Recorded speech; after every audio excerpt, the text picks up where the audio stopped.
companies from Netherlands, companies producing fresh and dry fruit, wine, and others managed to enter into business relationships with 48 producers from those two countries. And they have managed to enter into sustainable partnerships. During the 4 training workshops organized for local producers, they acquired information about the peculiarities of these two markets. They found out about the preference of consumers, about their demand and the standards they have to comply with, so that to be able to market their products in these two countries.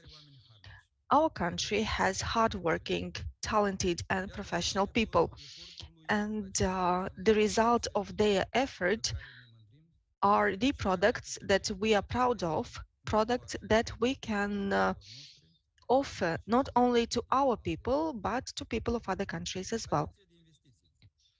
The investment agency has the mission to stand by the side of our producers, helping them on their path so that their products are sold in supermarkets of various countries and they become true ambassadors of our country. In the end, I would like to say that we will continue implementing programs to achieve this mission, and I hope very much that we will be further on supported by our partners.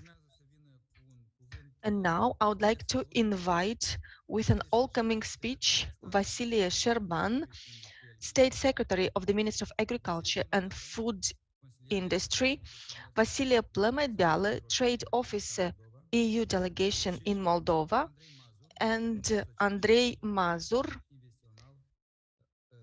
Associate for Investment Climate of EBRD. Thank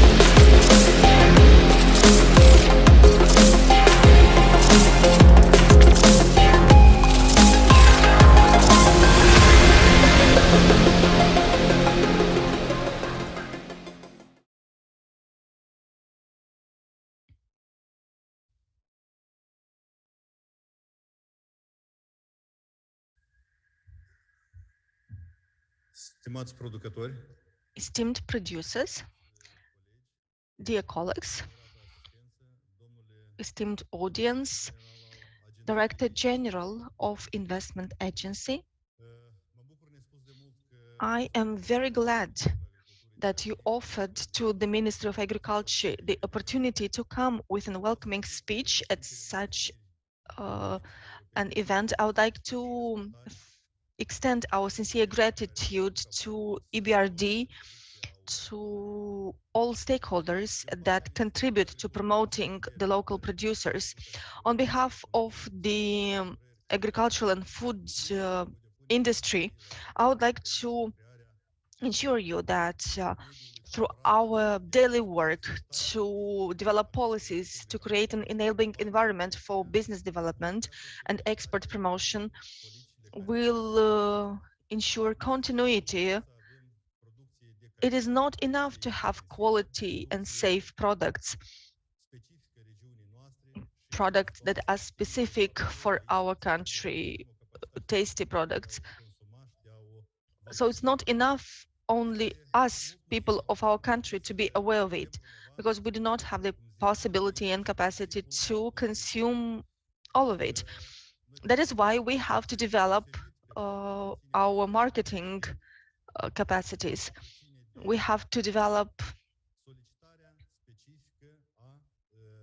skills to create demand on the target markets for our products. We have to learn how to enter into contractual relationships and to commit to the contractual liabilities. We need to be able to maintain our brand, because it is quite easy to enter a market, but it is much more difficult to maintain the market and to develop and broaden your position on that market. That is why we promote through our policies the development of good business and marketing skills. That is why in our subsidizing program, we have a separate sub-measure for export promotion. We recognize that the amount of funds allocated is not enough, but nevertheless, it is a beginning. In addition, this is a clear signal both for producers and donors and other stakeholders, including external stakeholders, that the government is focusing on export production. All of us are well aware what is happening with an apple. Well, not only with apples, but I will present the situation with apples because this topic is very widely covered by media. So since 2014, we have a clear understanding of the Moldovan market, of the target market for Moldova, which is the Russian market. Some studies developed by our partners that are with us today in this room. This is the program to develop horticulture, which established that the products of Moldova currently cannot enter other new markets besides the traditional one, the Russian one. To change the situation, we are trying to experiment with new varieties of apple, but unfortunately, we have found that it is very difficult to change the attitude of producers in a way that it goes in tandem with the government's policy. That is why it is very important to have associations associations able to promote a policy and to guide producers so that we have good progresses not only for companies individually but for the country as a whole. So I assure you that the Ministry of Agriculture will continue investing efforts in order to develop an enabling legal environment that will facilitate the exports of our products that are of high quality, are tasty, and need to be promoted on markets that are yet not explored by the Republic of Moldova. I wish you lots of successes, and I would like to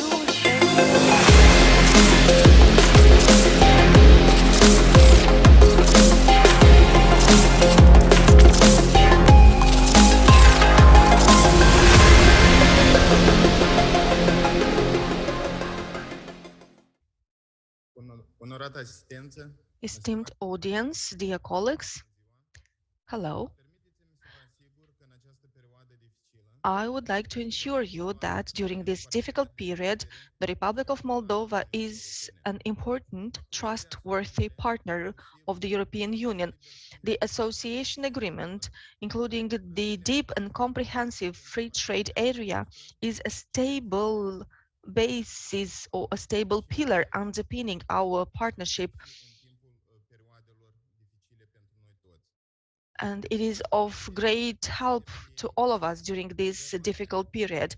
We're glad to see the benefits brought by DCFTA in Moldova, in spite of the pandemic during 2020, when the exports to all markets decreased slightly, and the trade relations decreased during that period. But nevertheless, I would like to underline that the exports to the EU market dropped at the lowest rate. This is a proof that the EU market is a stable and an important export market for the Republic of Moldova. As a result, in 2021, European Union reinforced its role of the first trade partner of the Republic of Moldova, accounting for more than half of total trade of the Republic of Moldova. And about 2/3 of the Moldovan exports go to the European Union market. In 2021, the total exports to EU amounted to 1.9 billion US dollars, which is an absolute record. Uniunea Europeană și Republica Moldova efectuează schimburile comerciale. În mod special, ne bucurăm de faptul că We circa are 40% especially din glad produsele that about exportate 40% of these constituie exports sectorul were agroalimentar. products from the agri-food sector. În UE se îndreaptă cu circa 60% mai mult produse agroalimentare Um, decât în the piața de produse exports to the EU, tradiționale. the exports of agri-food products are by Și acest 60% criteriu higher reținut than the exports atunci to the so-called traditional market, the market of the Russian Federation. asigurării So we have to de take this accesării into noi account piețe. when we speak about the importance of Noastră accessing preocupare and harnessing new este markets. evidentă că piața We de know that exporturi the Moldovan farmers are very much affected by the regional crisis caused by the military aggression of the Russian Federation against Ukraine. îndemnul In către this context, producători I urge ca all să farmers vizeze to această provocare ca o oportunitate, regard ca this o challenge oportunitate de as a an identifica opportunity, ce noi an provocări opportunity și de a to face pași mai identify departe. new ways of developing, Majoritatea an produselor opportunity to exportate pe make a piețele step forward. tradiționale din Est Most of the products au exported succes. to the traditional market Într-adevăr, in the domnul East Șerban a are menționat successful on the EU market as well. care fiind Mr. cele Sherban produse has care mai să spoken about the most challenging product, abordez apples, but I would like subiectul. to describe the situation from a different Dacă point of view. acum 7 ani de zile, If la momentul 7 years finalizării ago, acordului de when liber schimb, the exporturile DCFTA pe piața Uniunii entered into Europene force, the exports în of anul prune to the 2021 EU au market were exportat close to zero. 16.000 de tone. In 2021, the exports amounted to more than 16,000 tons, Sau chiar mai puțin decât dublu se exportă în and Rusia. less than Însă half vreau să of menționez this amount doar are ca exported to the Russian exemplificativ Federation. de la So I zero would like to say să that in 7 years only, importăm Moldova managed to grow its exports from în zero anii to următori a significant amount. va crește And și for va sure, in the next ajunge years, the amounts will grow even more. să fie dublat. And we expect that the exports of prunes might Noi double or ne even axăm lucrările increase 3 times. în domeniu și spre oferirea de noi In this oportunități context, agenților I would like to europene mention that we are working pentru a on facilita offering accesul new la opportunities to business operators in order to piața facilitate their Uniunii, precum și access to the EU evenimente market. care And this event, as well as the series of events that were conducted sunt direct previously, are focusate focusing prin directly ajutorul and are producătorilor intended agricoli to pentru a support agricultural le producers descurca cu to help provocările them care sunt puse în față în overcome the contul challenges economiei din ziua de astăzi. and help them DCFTA oferă posibilitatea learn to de work at abordare the rate requested Moldova by the pe current păstrarea și realities. atragerea investițiilor europene. It is important DCFTA now to statuează focus on scopuri de schimb attracting clasice European investments. care The CFTA is not a pentru classical unele free trade agreement scopuri offering de only modernizare trade economică, ci Moldova opportunities. prevede This is an participarea opportunity to acea comunitate modernize, to upgrade the Moldovan economy, and to harmonize the national law to the community one in order to facilitate the economic Aș integration să of the menționez că Moldovan economy implementarea into the community area. acestor I'd like investiții to mention that since the directe enforcement of this Moldova FTA, the foreign direct investments in the Republic of s-au Moldova dublat almost și doubled, iată, peste and 80% more din than investițiile 80% naționale of total investments provin din made in the Republic of Moldova. Moldova come from the European Union. Pentru ca această tendință să continue și For pentru this ca trend to Moldova să continue beneficieze and în for the Republic of continuare Moldova to de mai multe benefit investiții of străine more foreign și să investments fructifice and to cât be mai able mult, to nu pot să fully nu capitalize menționez them, I importanța need to climatului de underline afaceri. the importance of business Prevedibilitatea și environment, the stabilitatea importance of legislativă și predictability, statul de drept. legislative stability, and of În the rule anul of law. 2021, In Uniunea Europeană a 2021, the reafirmat European angajamentul Union să susțină reconfirmed its commitment Republica to Moldova support the în Republic of încercarea Moldova, de a o in susține particular în to trecerea support it um, during its transition to asimilarea și în trecerea consecințelor ca and in overcoming the uh, the consequences of the pandemic, energy crisis, and now of the war. In the following 2 or 3 years, the European Union is to implement the economic recovery plan that envisages funding more than 600 million euro.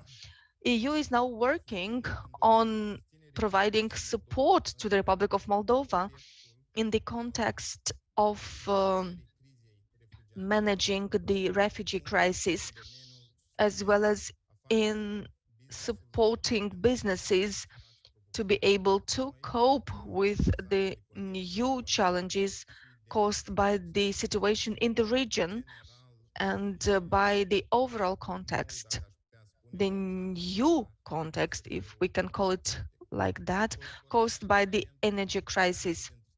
The cooperation and partnership among all stakeholders is the key to success and the key to a sustainable and prosperous growth.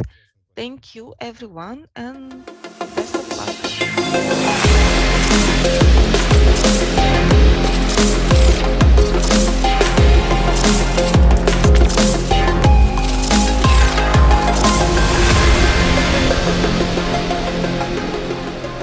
State Secretary, General Director, on behalf of EBRD, I'm pleased to welcome today's event.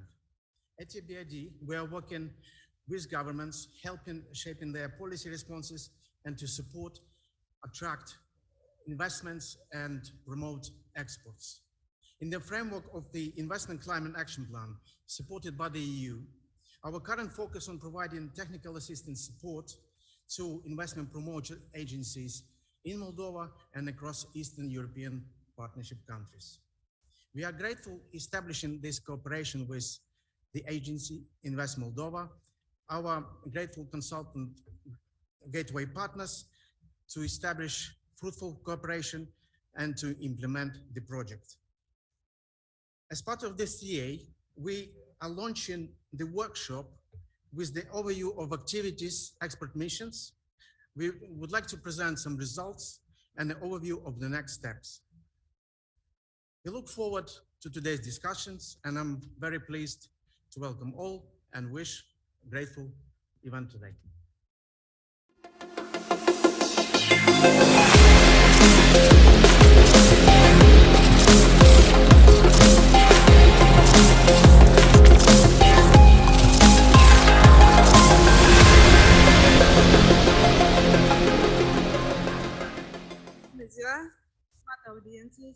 Good afternoon, esteemed audience, dear members of the associative environment, dear exporters. I would like to start by saying that at the end of the year 2020, Invest Moldova agency developed and launched several programs to support local producers so that they can diversify their markets and so they can have more opportunities to export their products. Over the last 2 years, we implemented a first export missions program, which has been developed with the support of the World Bank through the project for enhancing the competition. 62 companies participated from the 5 key sectors of Moldova. 5 markets have been discussed: Germany, Romania, Scandinavian countries as well. This program has registered some success, and this is why Invest Moldova agency is aiming to have another such program, Export Missions 2. And in this endeavor, the European Bank for Reconstruction and Development has helped us. 60 companies benefited from this program from 3 sectors: the sector of fresh fruits, wines, and food products.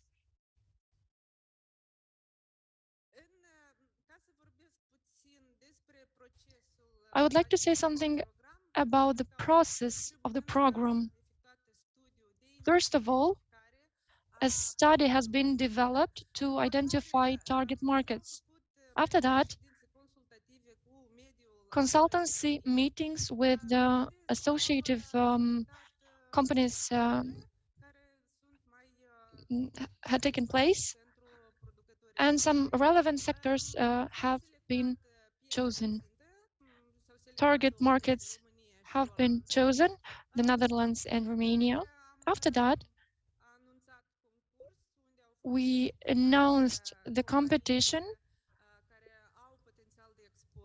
where we identified companies eligible to participate in such missions. And then we started these missions of these export missions in the 2 countries. The first sector, food and wines. In these export missions, 10 companies participated and they had 59 meetings. The second sector, fresh fruit. Export missions were targeted for the Netherlands. 10 companies participated and they had 53 meetings with potential buyers from the Netherlands. The wine sector in the Netherlands, 10 companies benefited from these missions, and they had more than 100 meetings. In terms of results, we are completing the program, Export Missions 2, co-financed by the European Bank for Reconstruction and Development. We are in the process of monitoring the results of these missions. After 3 months, we will have some tangible results in the future because the experts are not starting right away after the expert missions. But if we compare these missions with the others, where 60 companies benefited from them with the support of World Bank, we can see that there is some progress, there are some successes. In the previous export missions, we had 60 local companies, and 11 companies managed to have exports of about 1 million euro.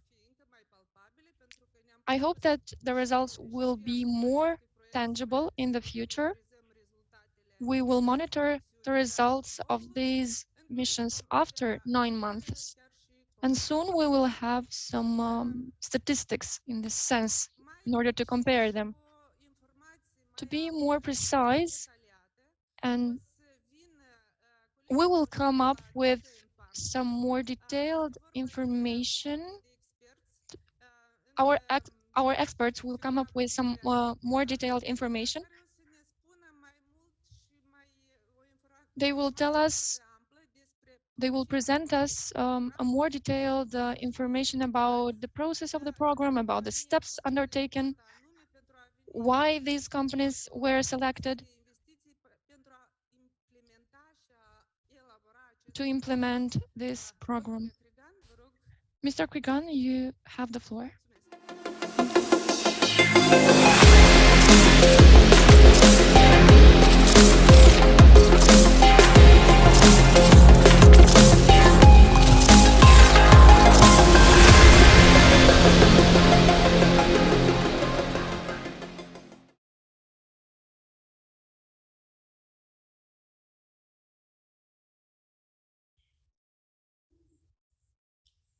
Thank you. Good afternoon. Thank you, Anastasia, for your introduction and for telling what we will present. My name is Andrei Krigan, and I represent Gateway and Partners, a company specialized in the development of international relations between exporters and importers. We are present in several countries. Today, we will discuss about the achievements together with Invest Moldova Agency and with our partners. And the subjects that I will present will be our achievements, our results, the lessons learned, and the next steps. You should know that we tried to assess the market for the agri-food area and determine 3 subsectors with a potential for export. And we see that fresh fruits have great potential, wines, and processed foods. We managed to develop a market study dedicated for each subsector, and we analyzed the target market in this sense. Romania and the Netherlands have been mentioned in this sense. We identified the needs for training together with our colleagues from EBRD. We had 2 trainings. Other producers and exporters from Moldova had access to those trainings. Because we were in the pandemic, we discussed about the digital aspects, how we could organize these B2B meetings. And in the second training, we discussed the EU requirements for labeling and exporting products. And we understood that there's room for improvement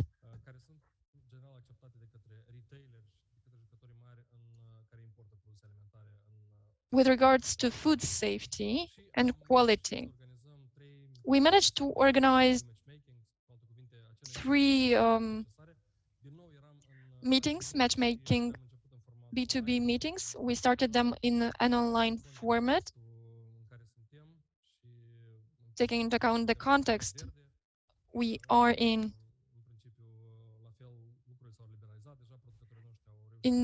Our producers participated in fairs. They will participate in some fairs in Spain and in Germany. So I hope that our relations will be more productive in the future. These are the targets that we want to achieve. Here you can see the calendar. Our first meetings were in November and December in Romania. In January, there has been the last meeting in Romania. And in March, we had meetings with the 2 missions online.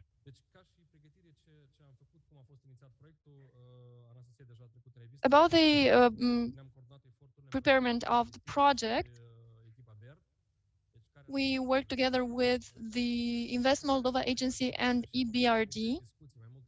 We had some discussions and interviews with the representatives of some associations from the agri-food sector. We discussed with those from the Association of Small Producers of Wines, with the representatives of the Speranța Con Association, and with the representatives of Moldova Fruit Association. Together with the agency, we had developed a regulation. There are some eligibility criteria for the project. And we developed as well a form that can be used. You can see the score. We had 5 criteria for receiving a mark or points, if you want.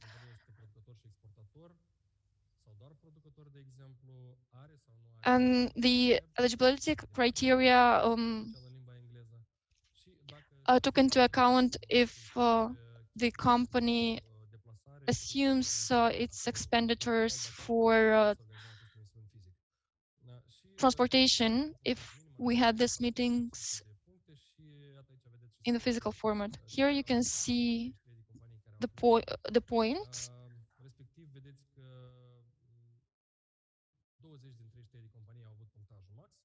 20 companies had the maximum score, the maximum points.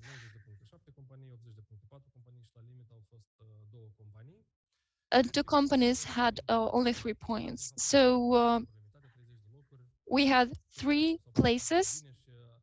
Those who had better results were selected for these missions. So congratulations. Those who were not selected, we hope that they will apply for the next missions. Why we chose wines, fresh fruits, and food products? We focused on supply and demand in this regard. And we focused on statistical data. The supply offer is 45% and the demand potential is 55%.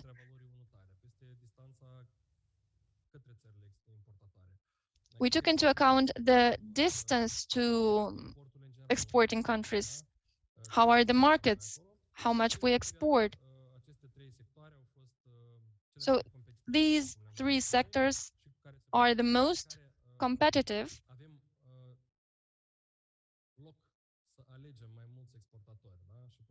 And here we can choose more exporters from these sectors. As I was saying, we developed an assessment of the subsectors. And for fresh fruits, we have different categories. And you can see the statistics. We have 60 exporters in the 3 areas. And they represent about 31% from the total exporters in Moldova.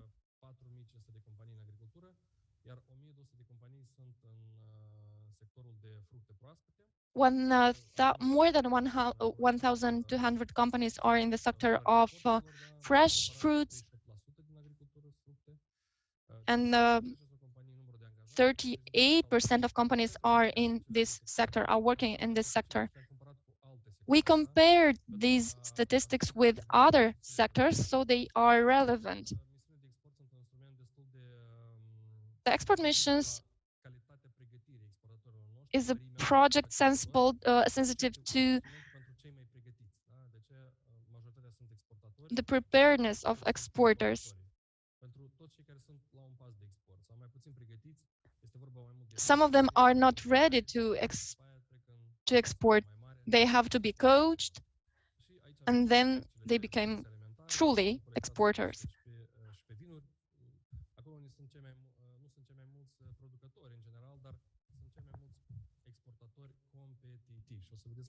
In the wine sector, we have the most competitive exporters. In the second part of our analysis, we focused on target markets for this mission, export missions. We discussed with business associations in this sense, and we looked at the demand and supply, and we analyzed how close we are to these markets. We looked at their culture, at their language. We looked if we could use the free trade agreement. What what position they are on, they have on the global market.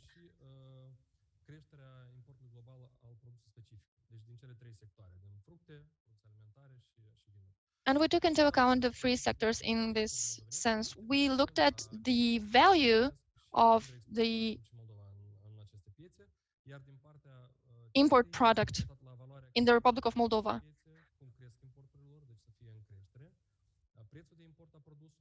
We looked at the price of import of products from import,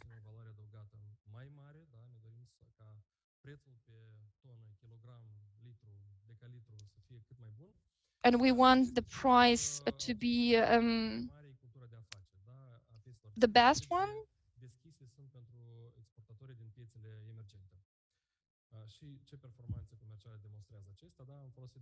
We used data from international statistics related to trade, and so these two options are available.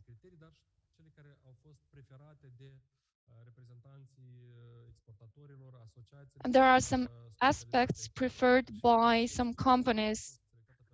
The Netherlands was selected for the export of wines and fresh fruits for 2 missions, 10 companies. And the other country is Romania. The export to Romania from Moldova is huge. The culture of Romania is close to the culture of Moldova,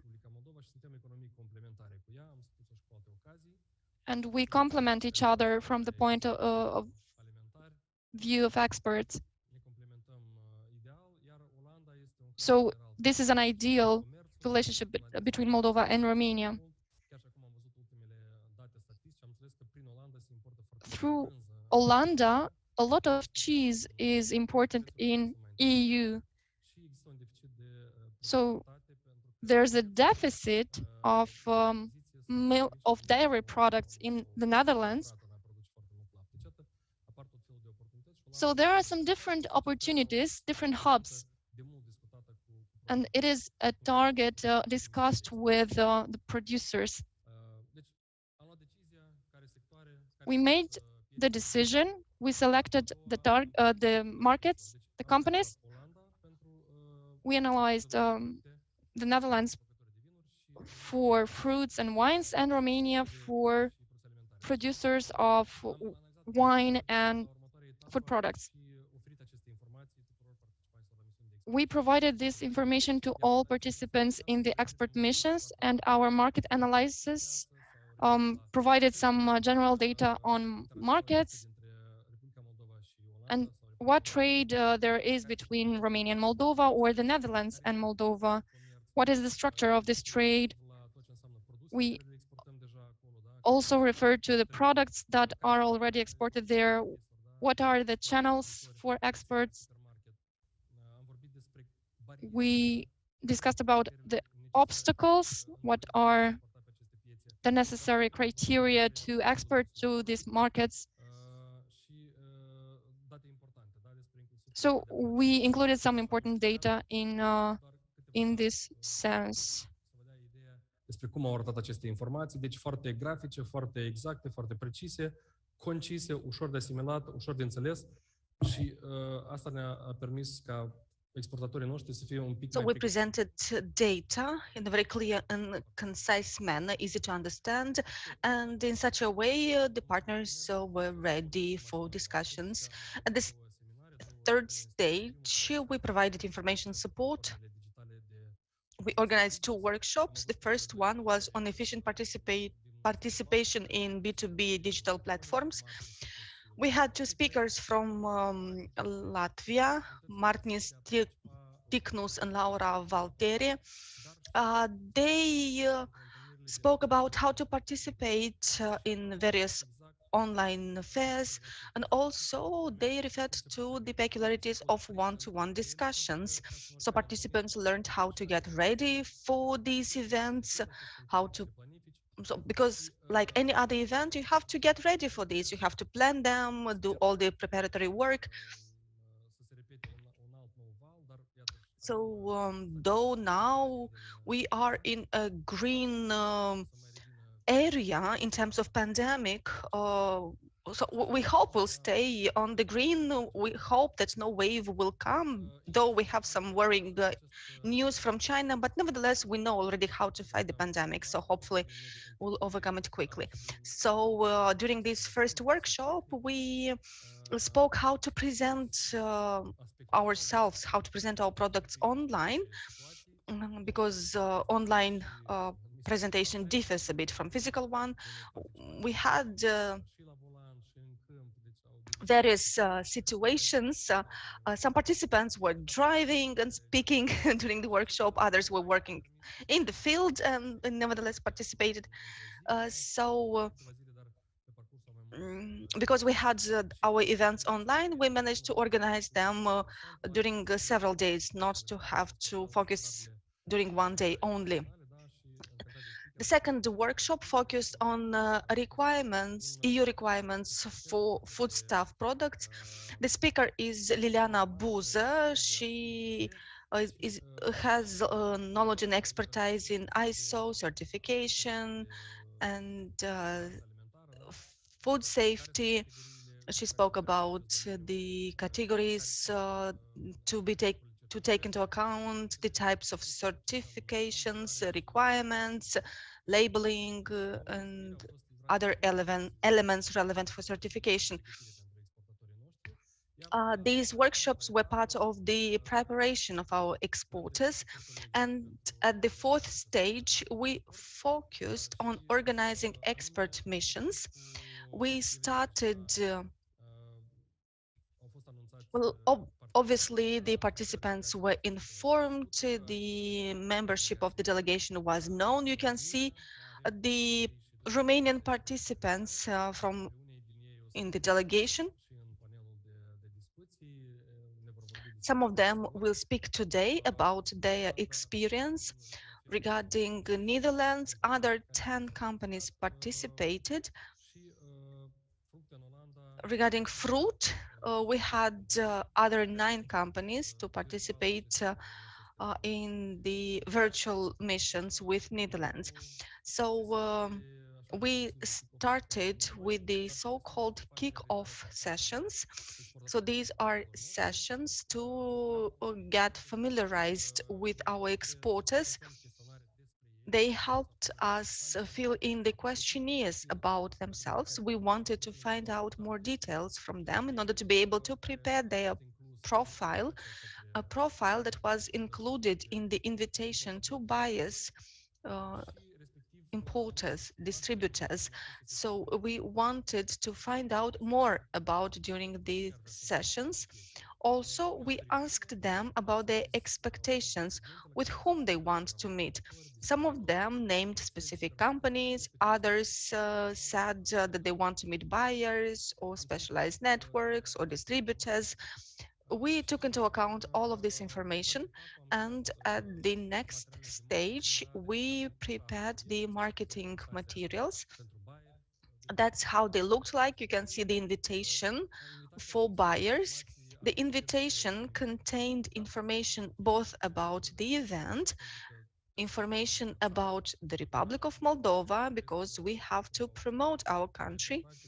Many people that are traveling in order to get new contacts, they know that it is very difficult to enter new markets as long as people there do not know anything about our country, about our market. That is why we included information about our country, then specific information for the sector, about the sector, and then information about the companies. At the following stage, so as I've said, we found out more information about the companies themselves. We asked them with whom they would like to meet. So after that, we made an analysis of markets and we prepared a list of buyers, potential buyers, sorry, that met the expectations of our companies. These lists were prepared in Excel. We showed the turnover, contact data, arguments why these companies are relevant for them. And After we had these shortlists ready, we started the communication. 2 weeks before starting the expert missions, we organized other information sessions. We informed the producers about those markets. So these were brief workshops where we presented relevant information, and we invited some guests from those markets, experts from those markets, who spoke about the peculiarities of those markets. For example, the wine market, fruit market, foodstuff market. So they presented the expectations of buyers there. And in the second half of those meetings, we discussed and we decided how to prepare ourselves for those markets, how to plan, how our digital profile should look like when we will meet them. So these are lessons learned from other exporters with whom we traveled, including last year, and with whom we managed to get good results. At the following stage, oh, including during the trainings, we contacted them, we identified their interest in the market, we invited distributors, buyers and importers of specific products, and we would plan meetings with our exporters, with those interested. So everything that we are doing is contacting potential partners, and mass mailing is not an approach that works well in such a situation. Normally, we say that the exporter is at a call distance. Well, in reality, the distance consists of several calls, but you have to call them directly. And during 6, 7, or 8 weeks, we communicated directly with potential buyers. We sent to them invitations. We invited them to meet our producers, and we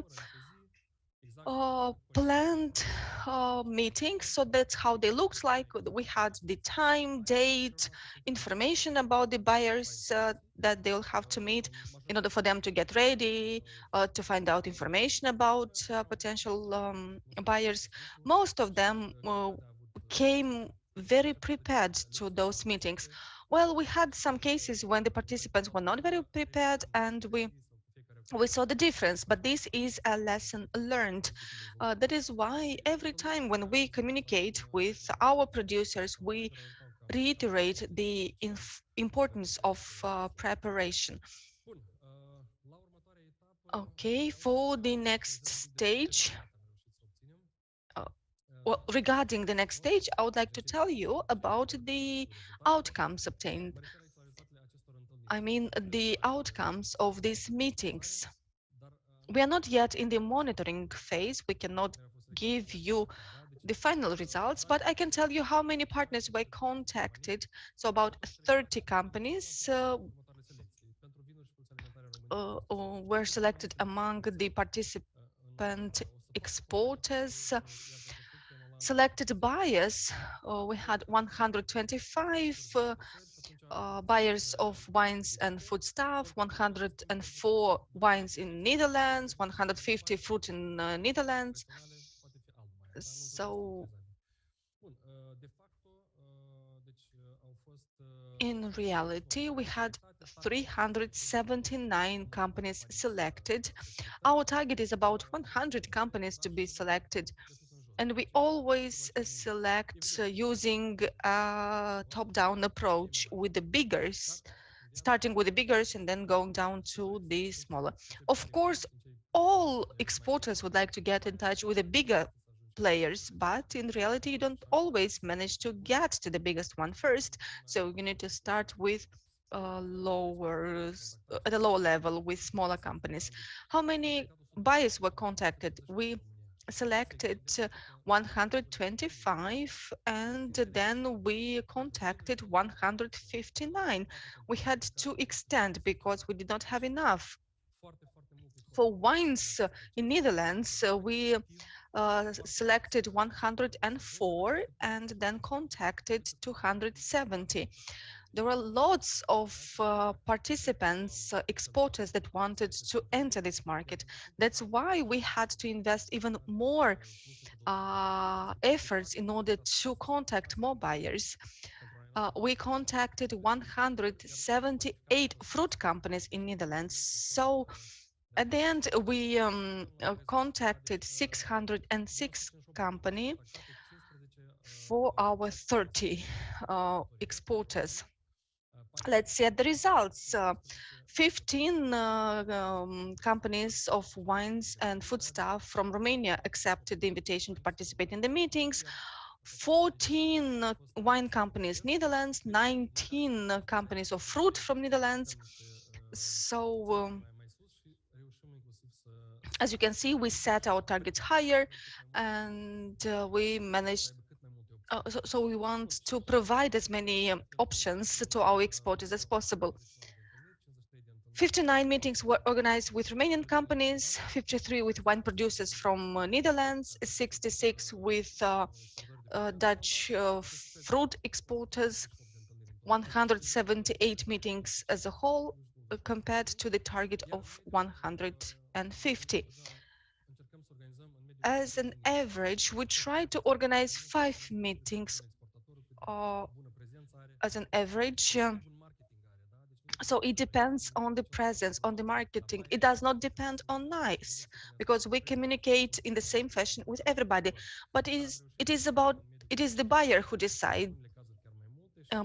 But we've managed to organize an average of 5 meetings,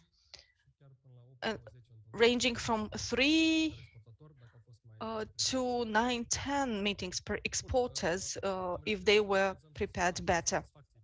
We also surveyed the satisfaction of participants, because usually we ask the exporters about their opinion, and we ask them to be as specific as possible, because we want to learn from this experience as well, to see what we can improve, how we can help them better.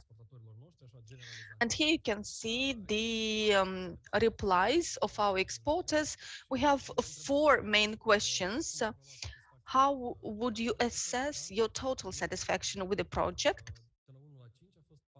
On a scale from 1 to 5, the average is 4.6. How would you assess your communication with the project coordinator? It's a 4.9.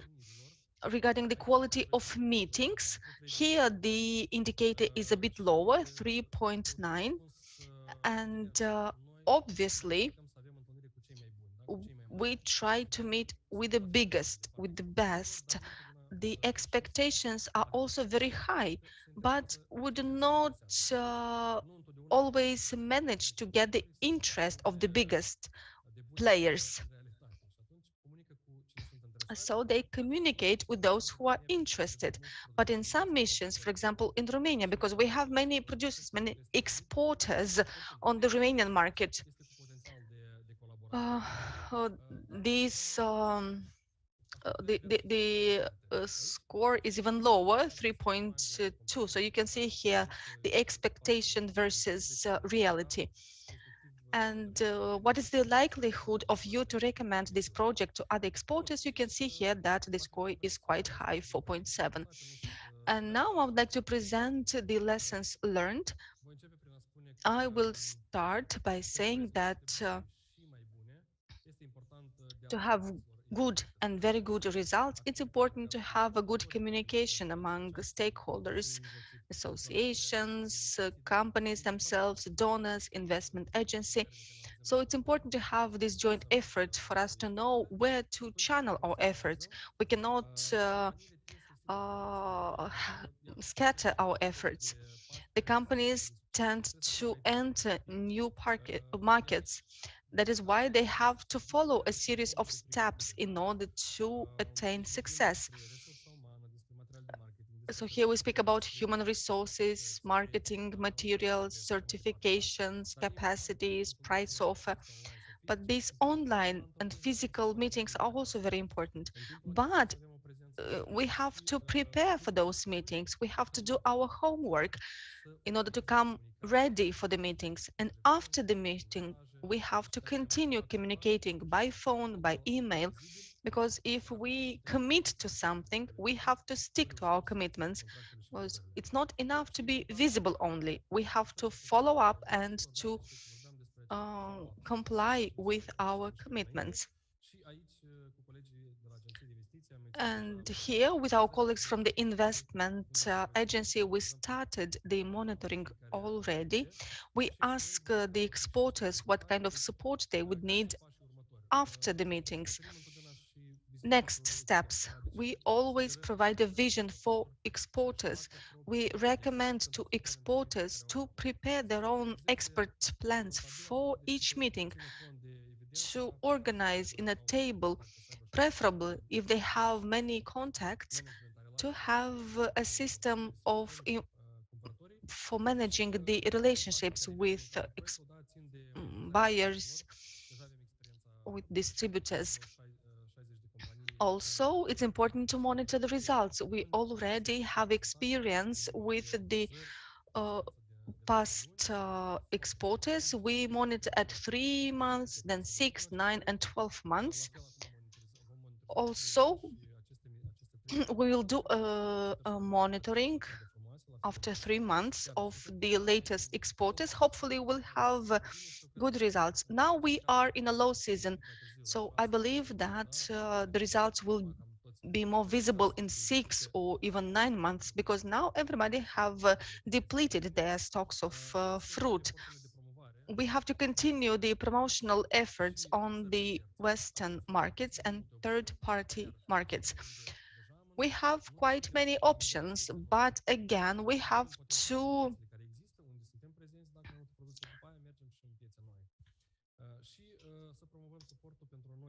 promote support for new sectors to cover non-food products as well. Last year, we worked with exporters of furniture, electronic devices.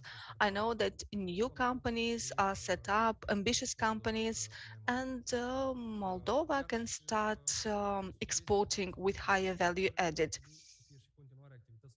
Also, we have to continue our work on preparing exporters, such as export academy, export plans, coaching for exporters, and organizing export missions, because this is the most focused tool. Having said that, I would like to thank you for participating in our program. Thank you for exporters for participating, for being active, and hopefully soon we'll see the results in the form of sales and new contracts, new agreements. Thank you. You can see my contact data. Thank you very much.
Bună ziua, încă o dată. Good afternoon once again. We will discuss with those who participated in the expert missions, who had within this project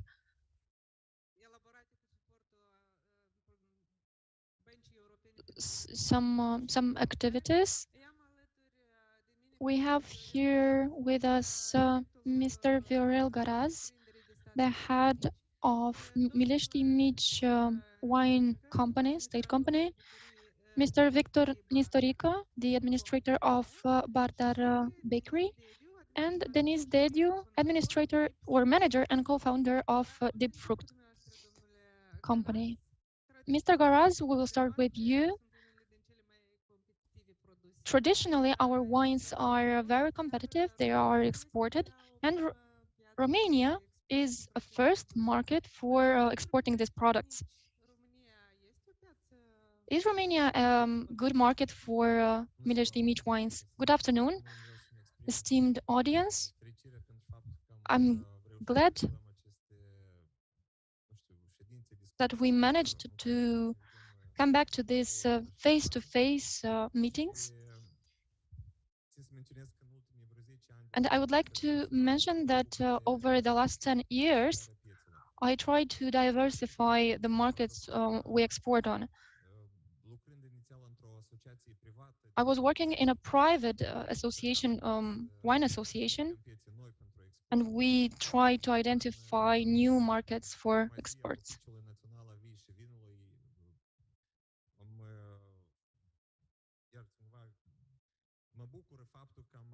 And I'm glad that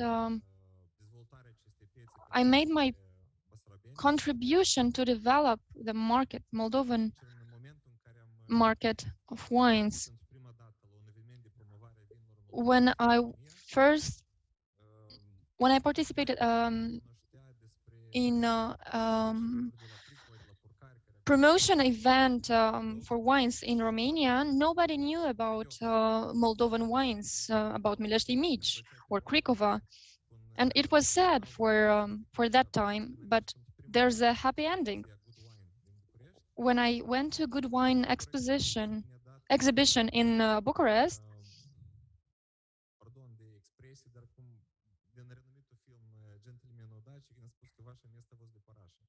and they told us that we do not belong there.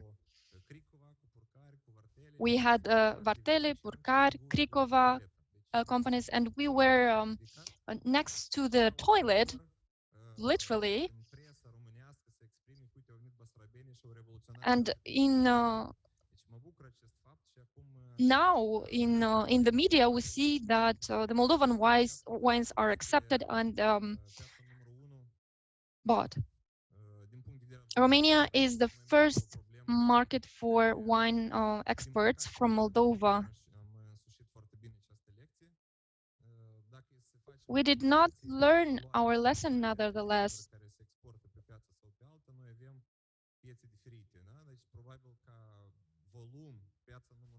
And in terms of volume, the first market we export to is the Czech Republic, I think.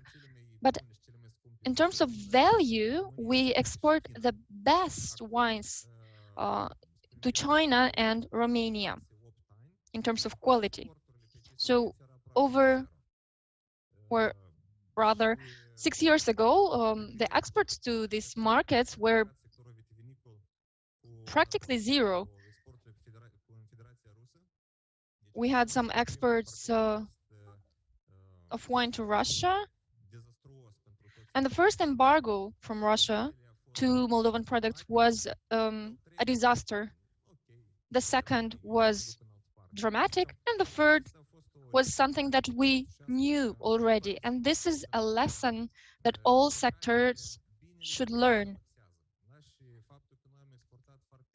We exported a lot of products and easily in simple conditions to Russia. We exported fruits to Russia very easily, and business people were relaxed in this sense.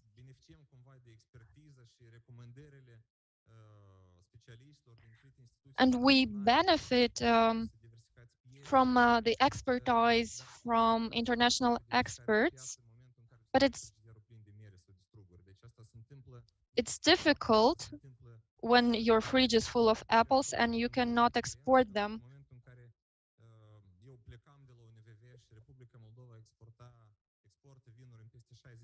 Moldova was exporting 60 wines,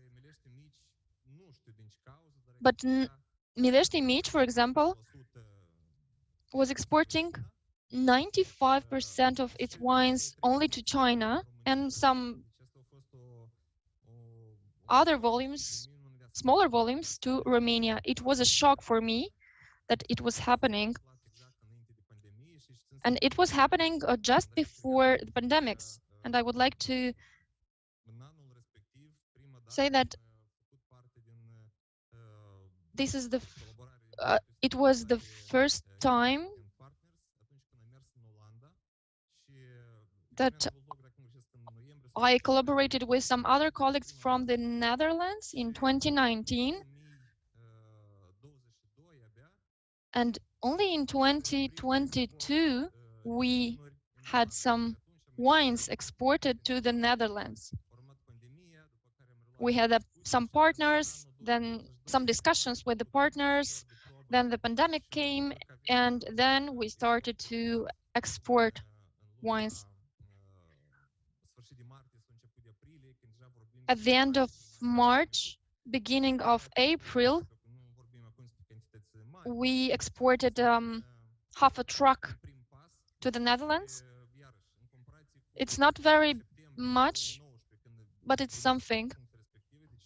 And in 2019, when I have started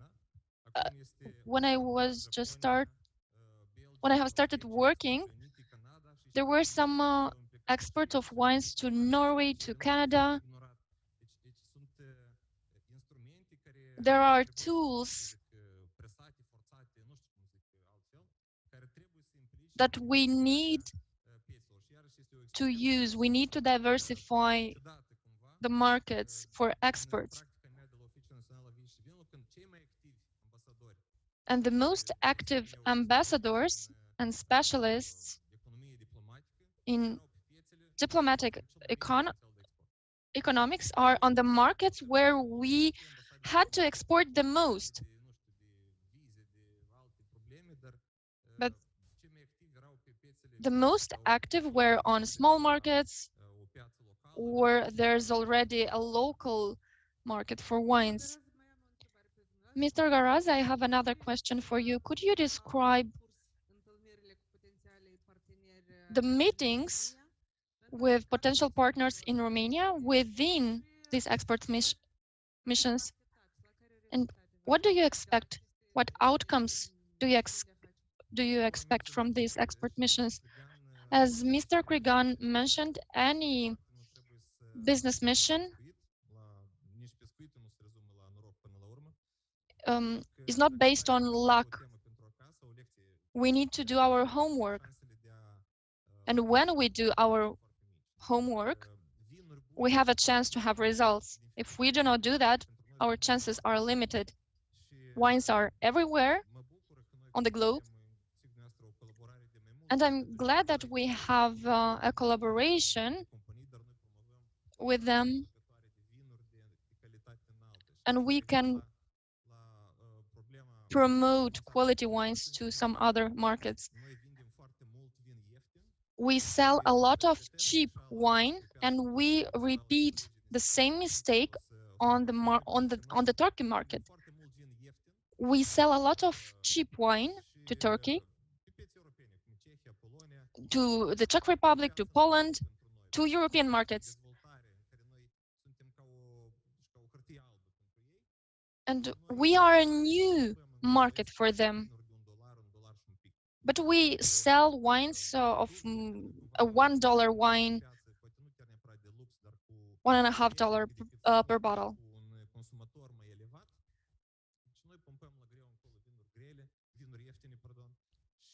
And we continue to to do this instead of increasing the quality on markets that have potential. Every time when we have a meeting in some countries, we feel that they are saying Georgia is here and Moldova is here, so Georgia is better than you in this regard. We export to Belarus first, and then to Georgia. And we need to overcome this challenge. We need to be prepared, very well prepared. When I received this job, I was prepared because previously I worked to prepare wineries, wine companies, to sell their products, to promote them.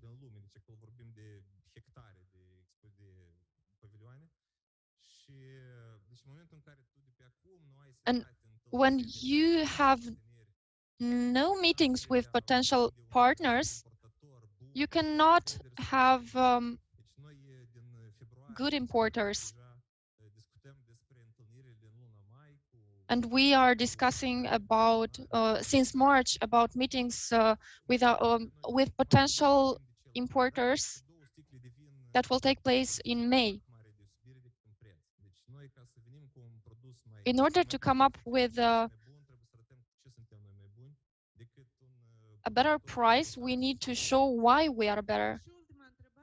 And the last question, Mr. Garaz, tell us about your impressions. What do you think about this export missions? Are they relevant? Maybe they could be used for other markets. Yes, they are useful. And I have my personal example with our partners from the Netherlands. We have some repeated demands, and I'm glad that we have the support. We benefit from the support of the European Union, and we want to expand these partnerships not only on the European market, but I mentioned China, for example, and Moldova had to participated in a wine exhibition in China, but we export China only wines. We cannot export fruits to China, for example. Another sad example discussed with the minister, with the state secretary from the Ministry of Agriculture, is the following. Romanians are used to work in the style, in the European style, on the European market. And they think that from Ungheni to Iași is a long road. It's difficult to, and they think that it's difficult to bring a truck of wine from Ungheni to Iași. And we need to have a motto that it's easy to have trade relationships with Moldova. They need to understand this when we have negotiations with them. It's funny, but it's sad. I was in Brasov in a meeting with distributors from Romania. Some presentations were held about big supermarkets in Romania. And after that, we discussed with colleagues and some representatives of distributor companies told me that at customs there could be some issues. And it's sad because they do not take us seriously. We discuss about businesses, but they are afraid to go to Chisinau because there are thieves. And these are some stereotypes that we need to debunk. We need to make efforts to send a message to them that it's easy to collaborate with us. Thank you very much. Thank you.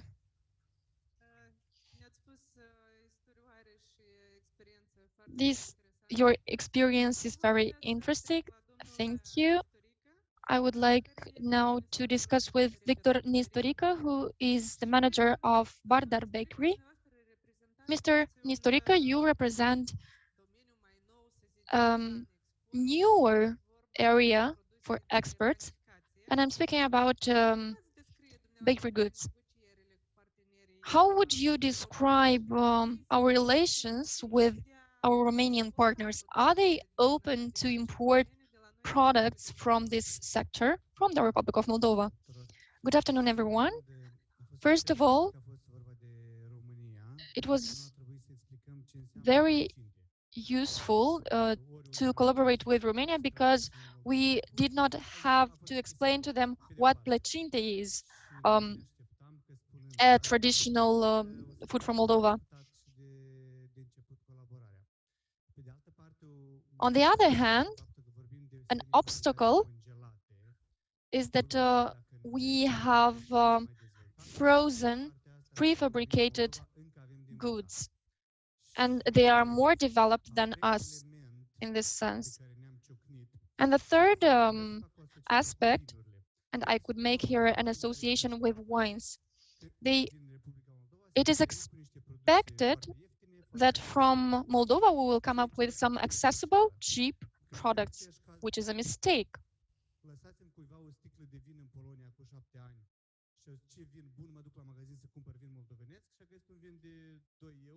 And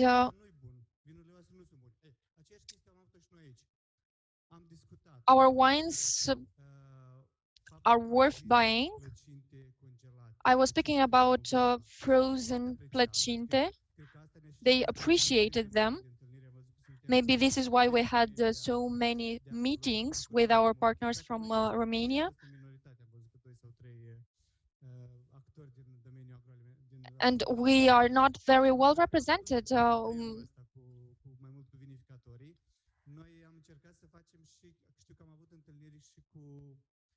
We had also some meetings with potential partners who were interested in wines, but I think that a glass of wine goes well with plăcintă.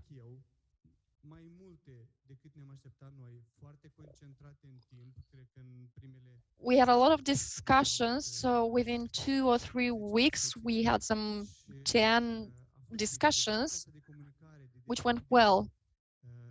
They were open, and I hope that we were well prepared. In Moldova, who is making plăcinte or pies, let's say? To be present on the local market is very important, and we need to have a status for our country.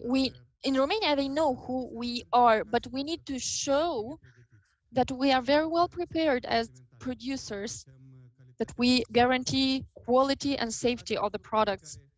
These are challenges that we faced, and it was not easy at all. They gave us the opportunity to contact someone, not the results. We started our discussions before Christmas. Our partners told us that we will discuss after the holidays. For them, it's 1st January. For us, it's 14th January. Inflation is persistent. on the market. So we sent list of prices that in December, that in January was no longer available, valid. Sorry. In Romania, inflation was even bigger than in Moldova, and it's difficult to say that, well, we need to change the prices now. I don't know. The second question was about how I felt within the mission.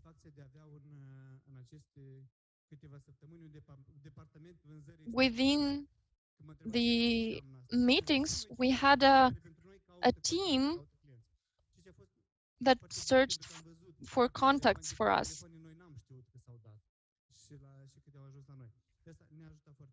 It helped us very much. And we are represented within a mission. It is different than when someone from our team is making the calls. Did it help you to be closer to experts? Yes, there is some time. There are some efforts to be made, and there were too many changes in the last period of time. It helped that we had 10 contacts. We're having discussions with 5 of them. And it's interesting that through these contacts, we contacted some others. Perspectivele de mai departe, cum le vedeți cu afacerea asta a produselor de So planificat? how do you see your future prospects? What could we change or improve in this area? So I think first we need to promote our products. Well, it's clear that we have a quality product and we should keep the high quality. We should not be tempted to decrease the quality in order to decrease the costs and sell it cheaper. So we have to maintain the high quality. Number 2, presentation or how our products look like. We have recently changed the label to make it more visible, more tradable. And number 3, that was their request, and we will write on the label product made in Bessarabia, manufactured in the Republic of Moldova. And the last one, we have to carefully select the channels.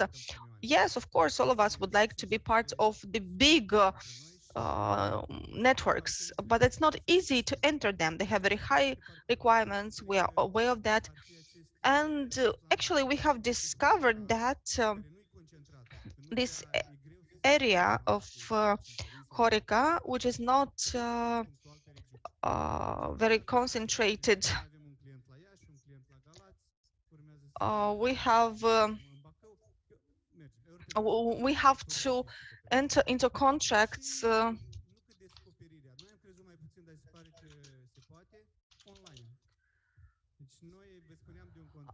And it's not a discovery, but we have seen the beauty of the online contact.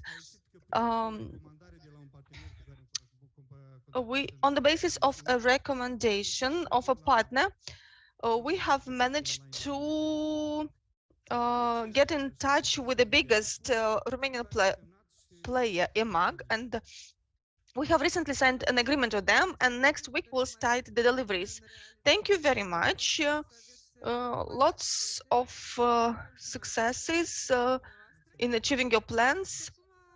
And now I would like to continue with Denis Bediu, manager of Deep Food Company. You have participated in B2B missions in Netherlands. How could you describe your experience? Was it useful? Hello to everyone. I would like to thank you. I'm very glad to participate in this event. And I believe that such events should be organized more often. I participated in the first mission in the Baltic countries. Our company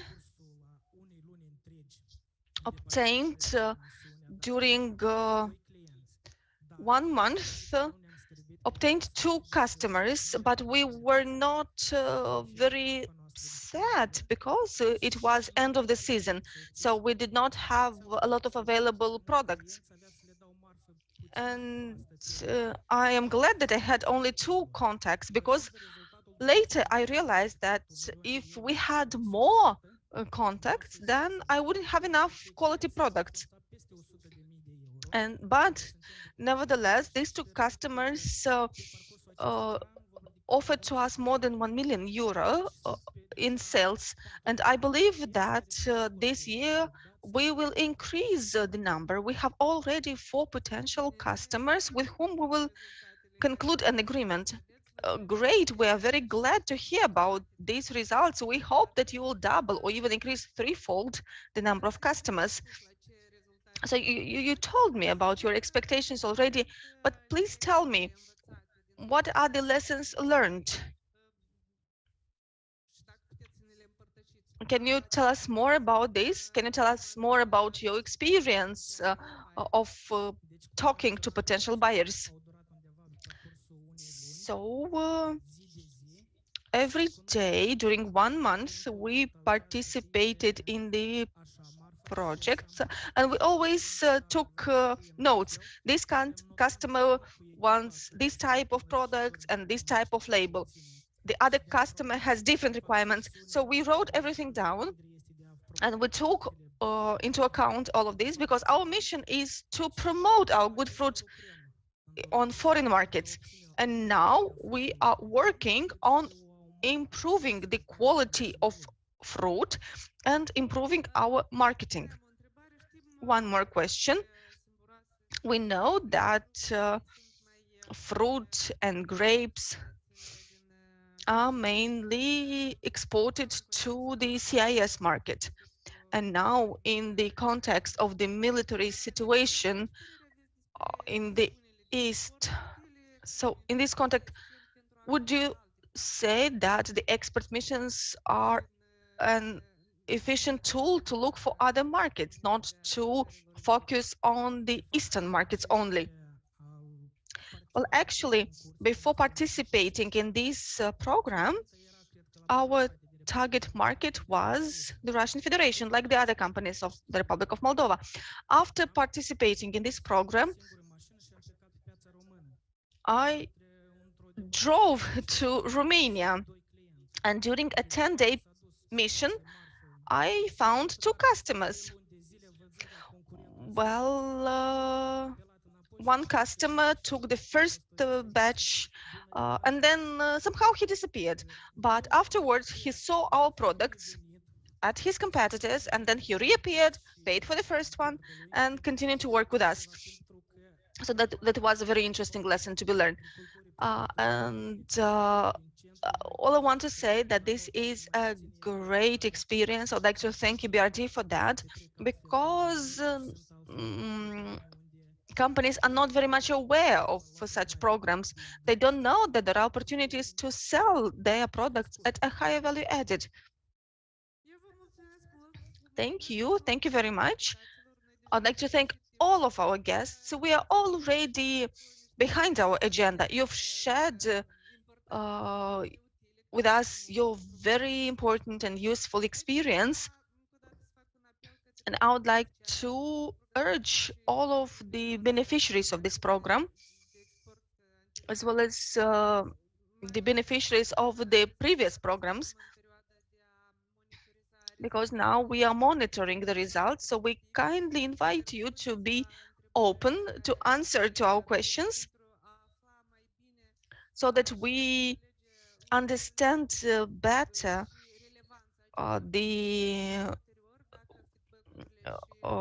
the outcome of these missions and how relevant they are, so that we ourselves can learn our lessons and launch similar programs But in order to improve the future programs, we need your feedback as well. Thank you very much. With your permission, I would like to present a positive experience of ours. The same importer that we identified in Netherlands is now a kind of, I don't know how to put it, a kind of distributor in several neighboring countries. So we have a problem at the country level. I've seen it, and we see it in China as well. It is much easier to sell your products on a certain market once you are present there. The small producers cannot afford to set up importing companies.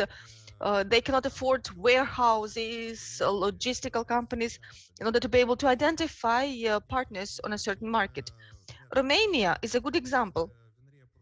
For example, Purcari wine companies. We know that this is the biggest exporter of bottled wine to Romania. And they are frank. They say not everything that goes to Romania is sold on the Romanian market, because Romania is a kind of hub for the other markets from the European community. So that's the approach to go in order to diversify our export market. Because it's for a company in Netherlands or Germany, it's very difficult to start to enter into a cooperation with us, because they have to go through a lot of procedures.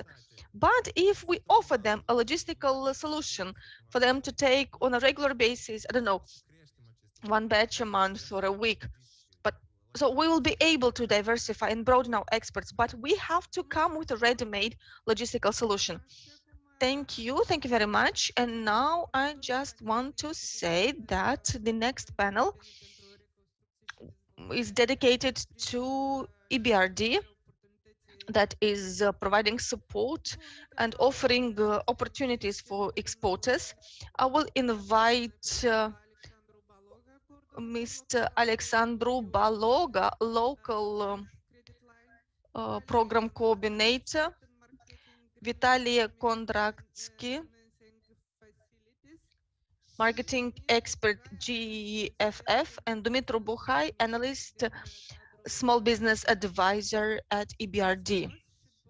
Thank you very much. We have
Stimați colegi, bună ziua, mă bucur să vă aud și mă bucur să vă văd. Chiar mersi mult pentru organizatorii. Hello, dear colleagues. I'm glad to see you.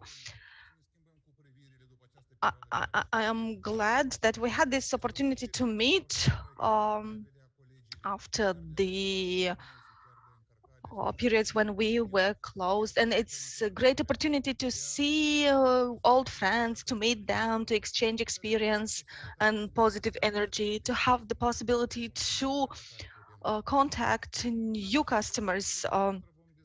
And today, let's see what EU for Business EBRD credit line is about, why we are in Moldova.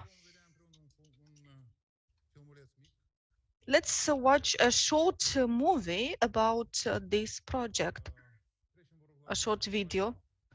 Молдова Please является continue with the страной next развитого slide. сельского хозяйства, разнообразной национальной кухни put и вина, this новых и out? растущих предприятий, растущего сектора гостиничных услуг и многих других possible to секторов have the бизнеса, video with которые the в sound значительной on? степени представлены компаниями малого и среднего бизнеса. Договор углубленной и всеобъемлющей свободной торговли DCFTA между Европейским Союзом и Молдовой создает новые возможности. We have a technical issue, I think. Okay, so you can find this video on our website. So yes, indeed, you will see what we are doing. So what EU for Business EBRD credit line is about? That's a facility for the Eastern Partnership countries to help them enter the EU market, to sell their products there, to compete on this EU market. The project is supported and launched in three main directions: environmental protection, occupational health and safety, and product safety and quality. What are the advantages for SMEs? The ones that would like to upgrade their products to upgrade their companies participate in this project, because we help them align their processes and end product to the requirements of the EU market. By aligning to the EU directives, companies can enter into new partnership agreements with partners from EU before the country enters the European market. So we are promoting experts, we are promoting dialogue with the EU market. We are building bridges to encourage cooperation with as many EU companies as possible. The project is implemented via the local banks, and an important thing is that the support enjoys technical assistance, free technical assistance, and also has a grant component. The project is implemented in three main directions. The first is the list of eligible technologies. That's a huge database of already pre-approved technical solutions. They are already available online. So if your technical solution is already in that database, you are already pre-approved. The amount should not exceed 300,000 euro, and the grant component amounts to 10%. The second category is food safety. Again, the amount should not exceed 300,000 euro, and the grant component amounts to 15%. And complex projects, such as the technical overhaul of the company, re-engineering, ventilation company, or even building new facilities. So these are investments up to 3 million euro with a grant component of 15%. The grant component does not have anything to do with the investment payback period. So after the project is successfully implemented, after it is financially confirmed, the grant is transferred. It comes in addition on the bank accounts of your company. The local banks that help us implement this project successfully. So these are Exim Bank, Maib, Mobius Bank, ProCredit, and Victoria Bank. What are the results of the project as of the end of 2021? 60 proiecte implementate Și acum vedeți această diagramă care We have cuprinde 360 projects implemented, and you can see here the outcomes in different sectors: the health sector, trade, agriculture, hotels, production, and some others. Dacă vorbim în cifre, deja am If we're talking statistics, we have already funded sfârșitul anului 2021, bineînțeles acum some sectors amounting to a sum of more than 87 million euros. There are a lot of complex projects, and you can see how these sums have been distributed among sectors that have been funded. în toată Republica Moldova. The project is implemented in the entire country. 65, aproape 70% ale proiectelor sunt implementate în Over 65% percent of the projects are outside Chișinău. There are a lot of companies that submitted requests many times, not only once. There are companies with 9 or 10 forms submitted, and they went from project to project. There are small companies that accessed 500,000 euros, and there are some who accessed €1 million, for example. So I invite you to see the web page, to come to us, and together we will analyze all the risks, the priorities of your company, the development conditions of your company. Because we provide free technical analysis, and we analyze processes that are taking place in your company. We see your development strategies. We are discussing with you your priorities, and within this project, we fund not only the technical solution, we fund the procurement, installment, regulation, and certification, and the use of the complex. And we're speaking here also about starting some new projects, infrastructure project, for example.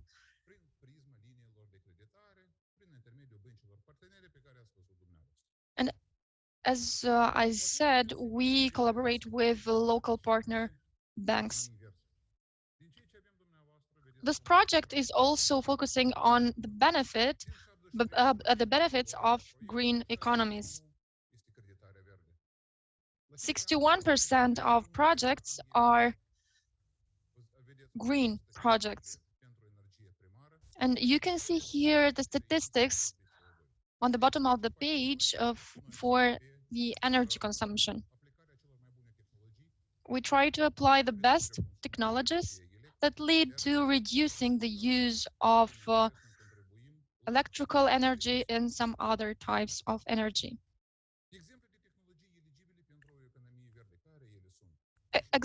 Examples, here are some examples of eligible technologies for green economy and investments.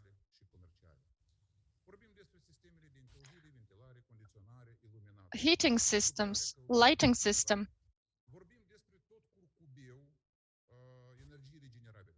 The entire sector of renewable energy.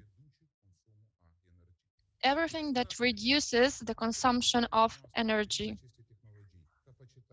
We provide consultancy on the use of these types of technologies, and everything is for free. Our consultancy, I mean. Even if the equipment is not coming from the European countries, from China, for example, if it is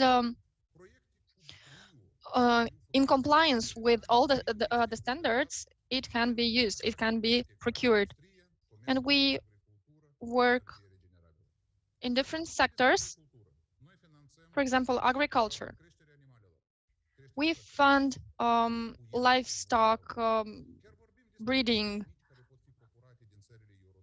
or even farming.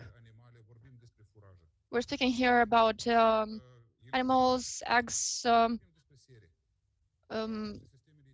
greenhouses, irrigation systems, heating systems, refrigerators for fruits and vegetables, freezers, compressors.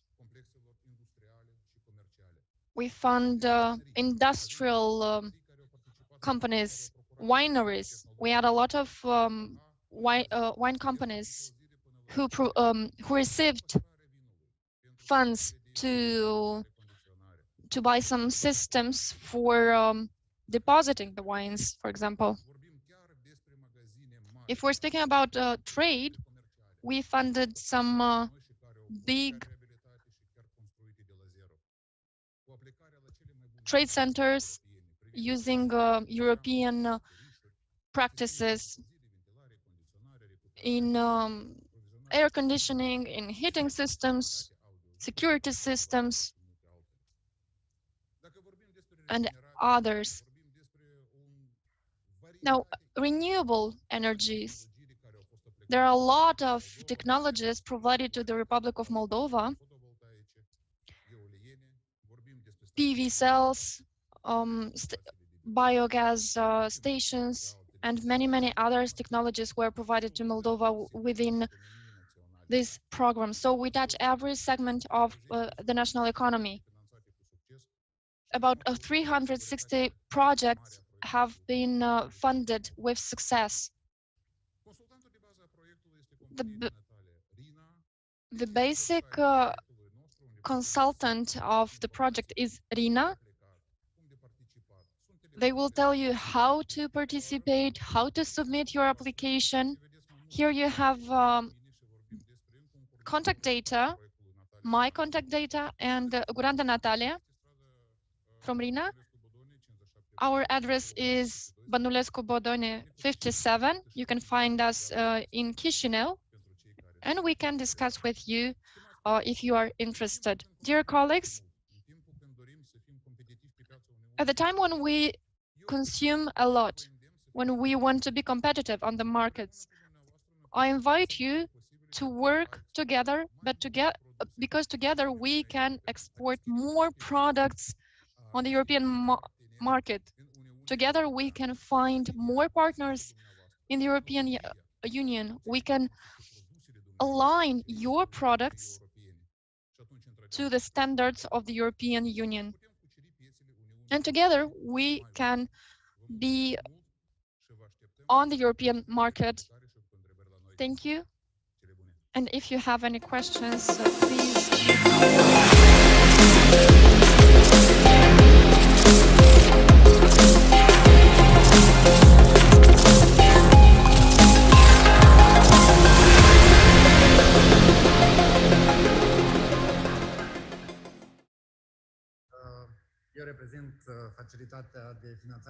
Good afternoon. I represent Green Economy Financing Facility here in the Republic of Moldova.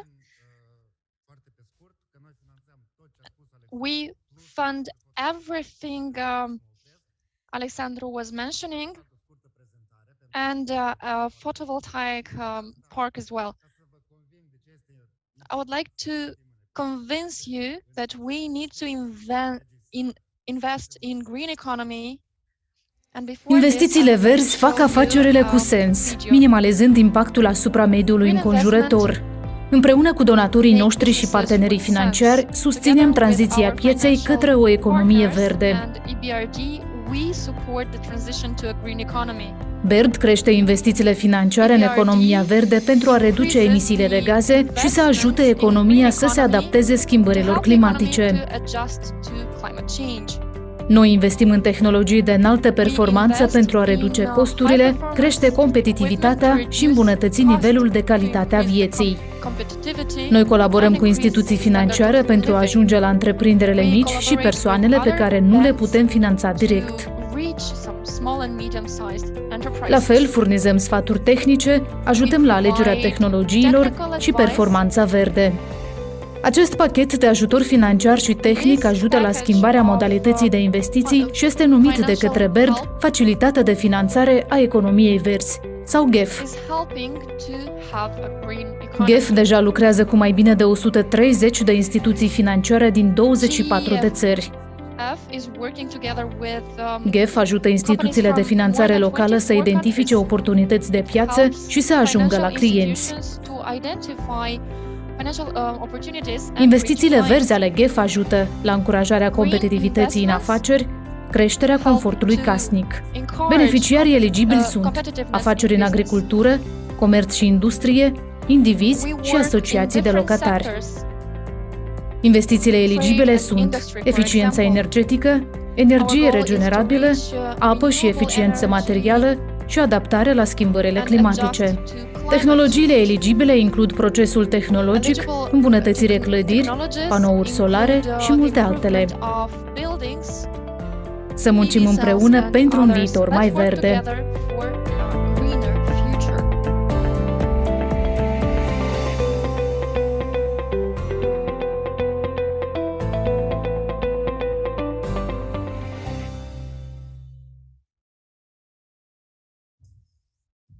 Da.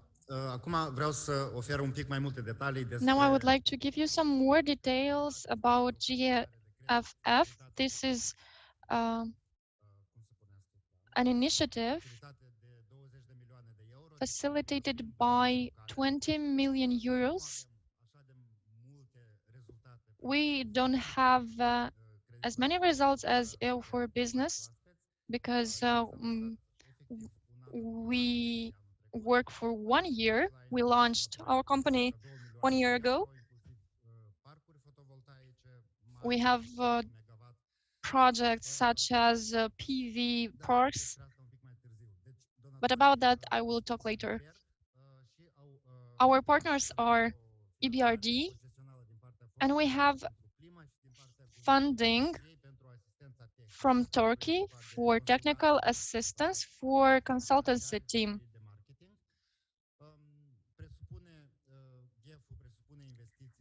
GEFF means investment in renewable energy, in using natural resources such as water and land. This is an ecological product sensitive to gender sensitive and takes into account the gender dimension. It's important to support it. We also have digital tools facilitating the accessing of funding.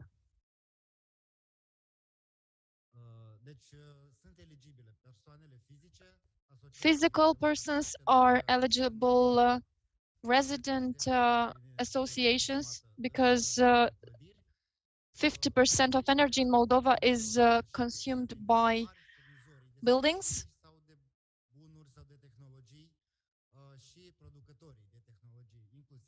Producers of technologies are eligible as well. The condition is the following. It has to be a private company with private capital, and it should not be detained by the state or run by the state. We have projects from any area that we accept projects from any area that promotes the use of green energy.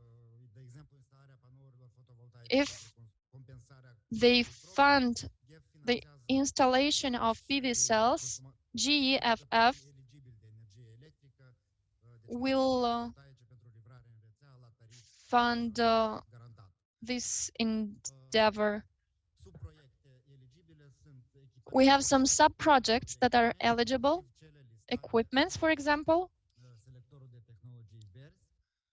for green energy. It could be provided by credit or leasing.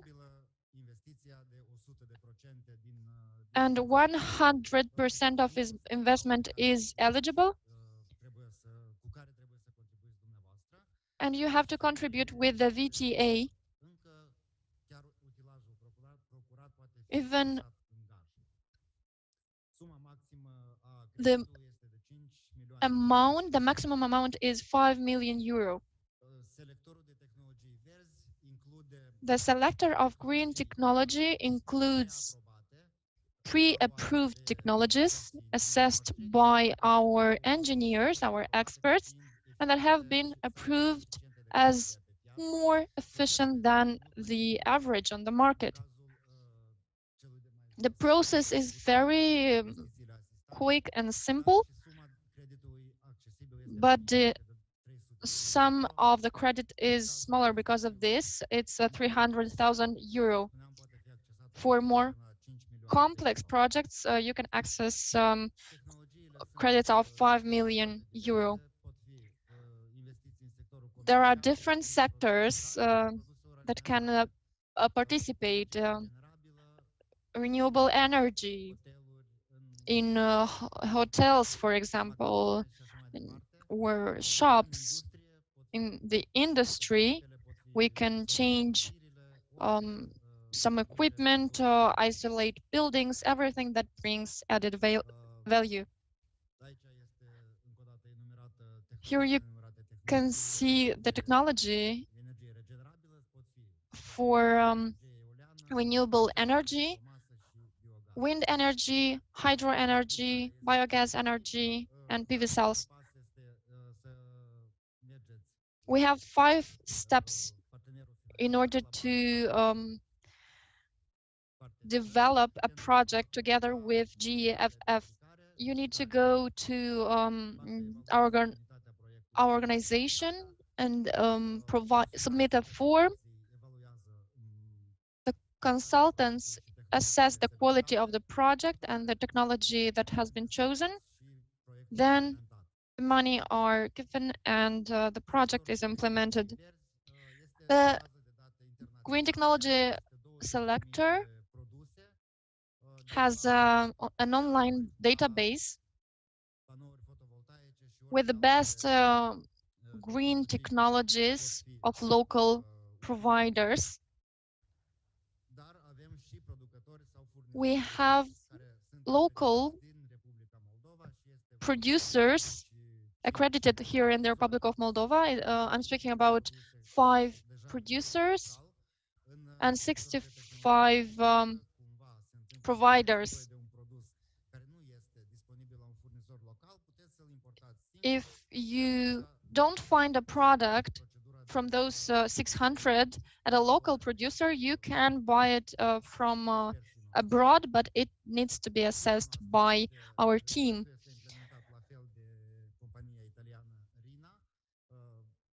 The project is implemented with the support of RINA project. Alexandru Bologa is lead engineer in our team. Artur Bulat is the officer for relations with our external partners. And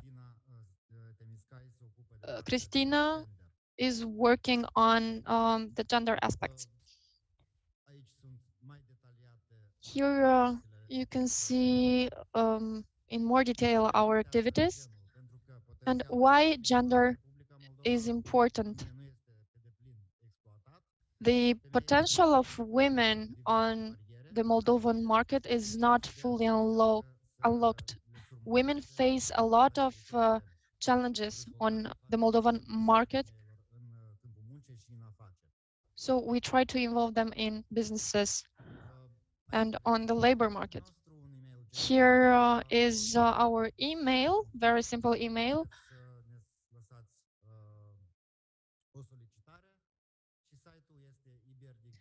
And our site is ebrdgff.com/Moldova, where you can find more detailed information. Thank you. If you have any questions, do not hesitate to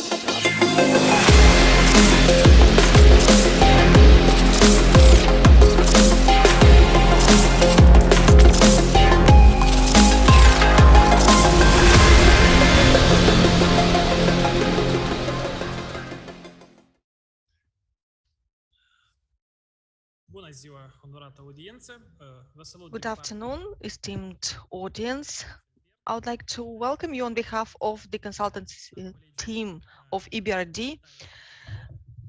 In addition to the products presented by my colleagues, I would like to present the consultancy products and tools, the ones provided by EBRD.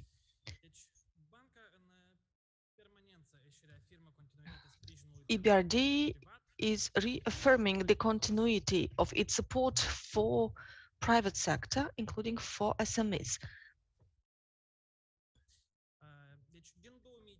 Since 2005, more than 1,000 companies benefited of non-refundable co-funding and assistance as consultancy for SMEs. Since this support is provided by the EU, Sweden, that would like to thank for. The priorities are the inclusive economy and digitalization that contribute to developing the export potential. For example, now the demand by EU consumers for green products is increasing continuously. The exports to EU countries will directly depend on the preparedness of the local producers to adjust their production technologies to the green standards.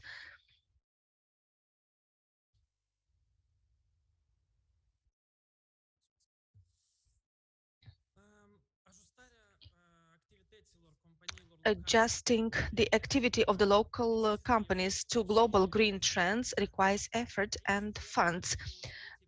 Hence, EBRD is coming with a complex solution. Consultancy support for businesses for co-funding projects that will develop the company, such as developing websites, preparing design documents, implementation of IT systems, and many other projects of the type. Co-funding for such projects can reach 50 up to 70% of the project cost, VAT free.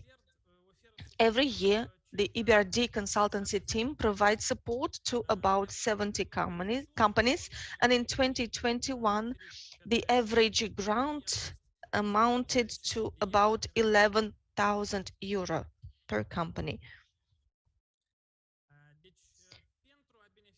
To benefit of grant and EBRD support, the companies need to meet several conditions, several requirements.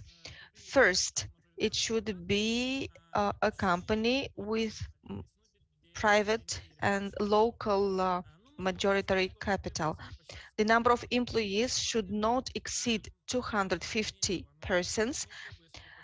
Average annual turnover should not exceed 50 million euro and assets should not exceed 43 million euro. Actually, these are quite high figures and there are few Moldovan companies that exceed them. Hence, many companies can contact us for support under these projects. Also, the company should have at least 2 years of activity and should be financially sound, financially healthy. All activities are funded except for tobacco products, strong spirits, gaming and military industry. Additionally to the project listed above, EBRD offers to businesses a number of trainings, networking and coaching activities. For 2022, the following initiatives are planned: develop financial skills of entrepreneurs in cooperation with partner banks, activities to promote a green economy and training in the area to help companies choose and implement the most appropriate technologies, activities to develop entrepreneurial skills in order to support entrepreneurs and increase their managerial efficiency. For those who are interested in these projects, please check our website for more details about these projects. At the same time, I would like to mention other ambitious initiatives of EBRD, such as Start Venture, consultancy for IT companies that now we are selecting the companies, consultancy in the management of supply chain, and as I've said, changes in the company to align the company to the new green standards. But these changes are time and resource intensive. That is why EBRD is working in tandem with partner banks, offering a risk-sharing instrument for bank loans. The goal is to support SMEs and to facilitate their access to banking funding. EBRD is available to guarantee up to 50% of the loan amount. In such a way, the companies would not have to provide additional collateral. So, EBRD products combined with risk-sharing tools in cooperation with partner banks and with the support of consultancy companies is a strong tool to support the local businesses. I would like to mention that in order to implement these consultancy programs, there is a pre-listing procedure for consultancy companies that are providing consultancy services to companies seeking the support of EBRD. So we have a short list of pre-approved companies. This list is open for any company with relevant experience and expertise. We would like to thank the organizers of this event as well as the participants, and we would like to wish you lots of luck in developing your businesses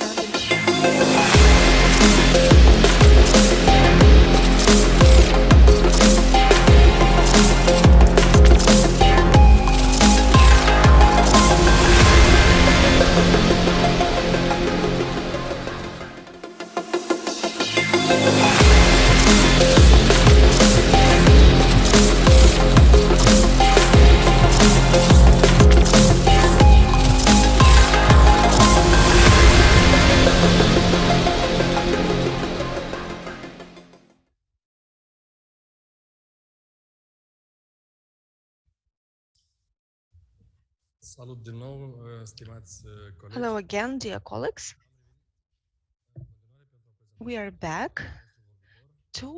I am back to present the next speaker.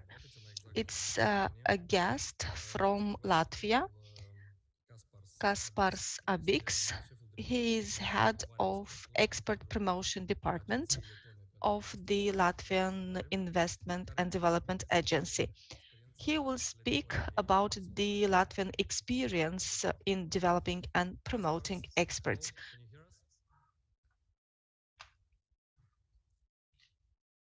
Thank you for this announcement. I hope you can hear me well. And yes, start of all, a couple of words about the institution which I represent. So, as my colleague already told you, I work for the Investment and Development Agency of Latvia, which is basically a governmental institution subordinated to the Ministry of Economics of Latvia. We were established in the year of 1993, so we have a pretty solid experience of 20 years in our work. And we have more than 300 colleagues at this point as a staff for our agency. Main fields of activity are investment attraction, tourism promotion, technology transfer, startup support, and many more. But of course, one of the most important tasks for our agency is foreign trade promotion. There's nothing new that awareness that in the long term it is necessary to seek for trusted business partners. And already following Russia's aggression in Ukraine in the year of 2014 by occupying Crimea, we were aware that that there's a need to look towards Europe and other more distant markets like Asia, North America, Middle East, etc. So consequently, for nearly a decade, our agency has been actively working on support for companies targeting foreign markets and orientating their businesses. Although Russia was still recently one of our major foreign trade partners, since it's located just to the east of Latvia, Latvia's exports to Russia has decreased from 40% in the year 2014 to 7% recently. So you can see that this is a pretty significant change. And a significant part of the companies understood that the situation very well, and there must be made significant changes to export strategies, so that the necessary support for companies also was quite clear for us. This year in March, a survey of Latvian companies was conducted by our agency, and we found that the most significant problems was not the exports to Belarus and to Russian Federation, but like the rest of the Europe, it was imports of raw materials. So you can see that actually we made a long way till 2014, and a lot of our companies had already done a lot of work, and we done a lot of work to go to different markets. One of the hardest hit sectors was our food production sector. Mainly these were canned fish producers, dairy product producers, etc. But yes, recently these are not the most hit sectors since the recent developments in the East to us. By 2014, Latvia had 14 foreign representative offices abroad, but following the Russian embargo, agency opened 7 new additional offices. The new locations were chosen based on interests of Latvian companies, of course. So the offices were opened in European markets, like we had a new office in Finland and Italy, and as well as in more distant markets like Singapore, China, United States, Azerbaijan, etc.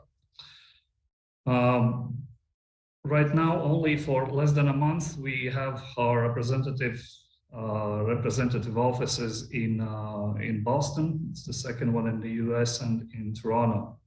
So for now, Latvia has 19 foreign economic representative offices in the most promising markets for Latvian goods and services. What is the goal of our representative offices? It's to provide entrepreneurs with advice on exports and investment attraction, as well as work in close cooperation with Latvian embassies in order to strengthen the economic interest of our country abroad. Of course, we are not forgetting our other countries organizing both high-level public official visits as well as trade missions, national stands, also outside our network of representative offices. And for example, I had the pleasure to visit Chisinau in the year of 2017 when we had a business forum held between Latvian and Moldovan companies. The main export aid program that we are implementing is called the Promotion of International Competitiveness, which includes a broad range of activities. If you could turn on the third slide, then you could see some of the statistics on activities carried out before the pandemics.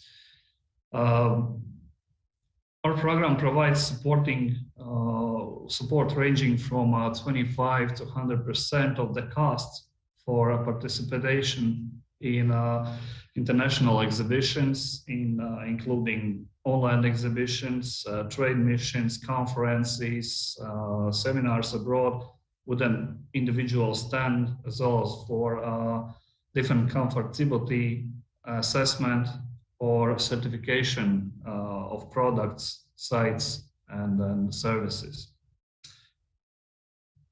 Entrepreneurs can also receive information and consultations on foreign markets, as well as selection of contacts of potential cooperation partners abroad, and that our companies can receive from our agency and from, of course, also from our network abroad. Similarly as in the year 2014, a survey of Latvian companies shows that the most important activities for reorientation of markets would be support for participation in international exhibitions, including the digital exhibitions, and adaptation of products to foreign markets. Like including the development of trademarks, design samples, and that is also something that we do in order to implement the promotion of international competitiveness program. Despite the current sorrowful situation in the world, it must be acknowledged actually that for businesses it's also a time of opportunities as well. For example, during COVID pandemic, the motivation to find new markets was greater than ever, and consequently, companies' motivation to use state and other support instruments more efficiently has actually increased, and the companies took any aid that is being provided by governments or any other institutions more seriously. For example, I could say that after the peak of COVID-19 pandemics, the year 2021 did not appear promising in the context of new cooperation agreements at start, but actually Latvian companies managed to successfully represent themselves in national stands in the second part of the year 2021, and the stands which were organized by our agency after we made follow-up inquiries to the companies actually showed that during this short period, contracts signed during this period actually increased 4 times in comparison to the year 2020. So I hope that I shone a little light on what we are doing in the last years, and what are actually our actions taken to reorganize, to reorientate our companies to different markets. And once again, thank you so much to the organizers and the colleagues for the opportunity to speak to you today. Thank you.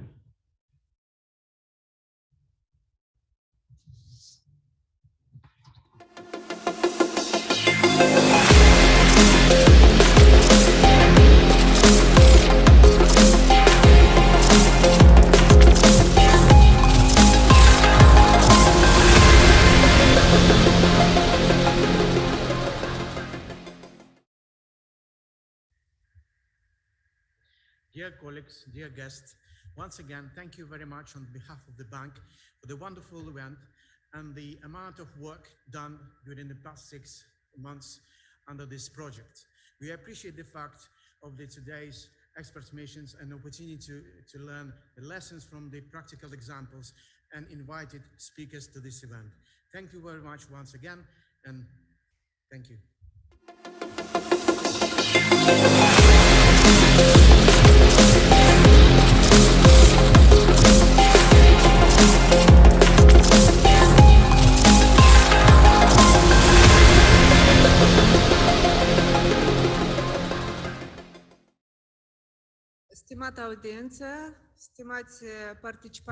Esteemed audience, dear participants, dear partners, thank you for accepting our invitation and for being here with us today during the entire period of the event.